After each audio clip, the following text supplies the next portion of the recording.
ମା ଦୁନିଆର ସବୁଠାରୁ ମଧୁର ନା ମା। ଯିଏ ଆମକୁ ଛୋଟରୁ ବଡ଼ କଲେ ସେ ଆମ ମା।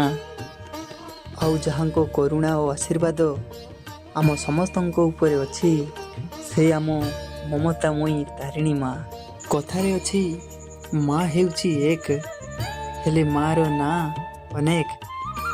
ସେଇଥିପାଇଁ କେଉଁଠି ମା ସାରଳା ନାଁରେ ପୂଜା ପାଏ ତ କେଉଁଠି ମା ବିମଳା ନାଁରେ, ଆଉ କେଉଁଠି ମା ମନ୍ଦାର ମାଳିନୀ ଘଟଗାଁ ତାରିଣୀ ନାଁରେ ପୂଜା ପାଏ ତ କେଉଁଠି ମା ନଡ଼ିଆ ରାଣୀ ତାରିଣୀ ନାଁରେ ପୂଜା ପାଏ।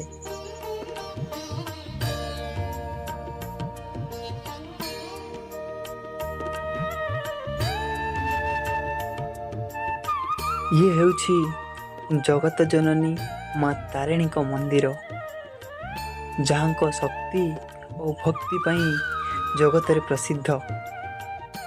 ମଣିଷ ଜୀବନରେ ଯେତେ ଦୁଃଖ ଥିଲେ ବି ଭକ୍ତିର ସହ ଯିଏ ମା'କୁ ଡାକିଛି, ମା ତା'ର ସବୁ ଦୁଃଖ ଆଖି ପିଛୁଳାକେ ଦୂର କରିଛି। ଜଗତ ଜନନୀ ମା ତାରିଣୀଙ୍କ ଅପାର କୃପାରୁ ଜଗତର ମଙ୍ଗଳ ସାଙ୍ଗକୁ ଦାମ୍ପତ୍ୟ ଜୀବନରେ ମଧ୍ୟ ମା ସୁଖ ସମୃଦ୍ଧି ଭରିଦିଏ। ସେଥିପାଇଁ ମା'ଙ୍କ ପାଖରୁ ଆଶୀର୍ବାଦ ନେଇ ଦାମ୍ପତ୍ୟ ଜୀବନ ଆରମ୍ଭ କରନ୍ତି।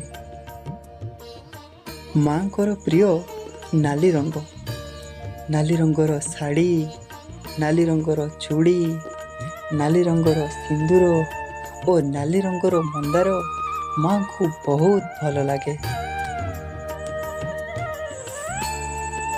ନଡ଼ିଆ ଭୋଗରେ ମା ସନ୍ତୁଷ୍ଟ ହୁଅନ୍ତି ବୋଲି ମା'ଙ୍କୁ ନଡ଼ିଆ ରାଣୀ ବୋଲି କୁହନ୍ତି।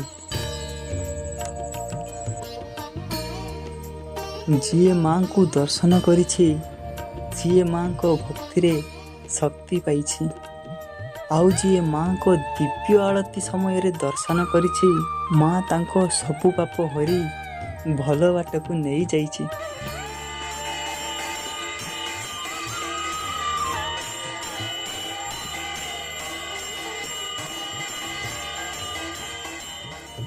ଯଦି ଆପଣଙ୍କ ମନରେ ମା'ଙ୍କ ପ୍ରତି ଭଲ ପାଇବା ଥାଏ ତେବେ କମେଣ୍ଟରେ ଜୟ ମା ତାରିଣୀ ଲେଖନ୍ତୁ।